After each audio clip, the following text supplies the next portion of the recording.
दंगल music में आपका स्वागत है। दंगल म्यूजिक चैनल को सब्सक्राइब करने के लिए सब्सक्राइब के लाल बटन को दबाएं और नए नए गाने को सबसे पहले। हैप्पी न्यू ईयर बोले है ये बो, हैप्पी न्यू ईयर बोले है ये बो, काइले कोनो हाल में चुम्मा लेके जाइबो, चल हट ये चुम्मा लेके जाइबो, एगो नया साल में चुम्मा लेके जाइबो, एगो नया साल में चुम्मा दई के पड़त। अच्छा अच्छा अच्छा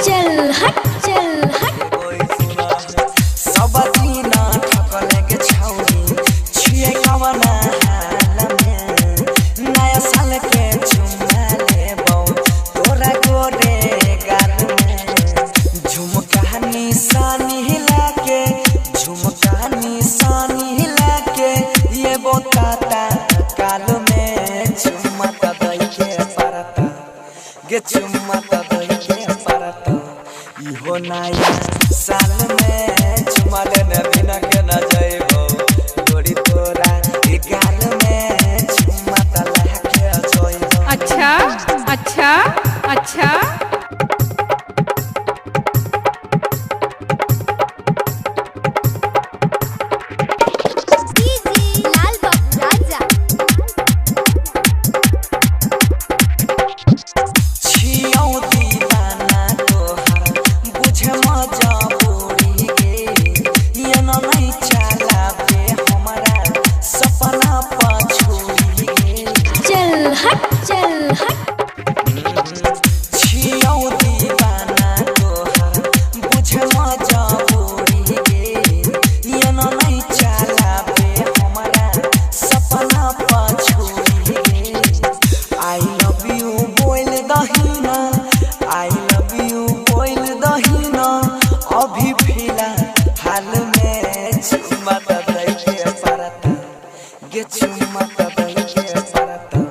दुनु गोरी गाल में चुम्मा लेने बिना के न जाइबो, इहो नया साल में चुम्मा लेके जाइबो। प्रेजेंटेड बाय ज्योतिष रिकॉर्डिंग स्टूडियो धाप बजिया।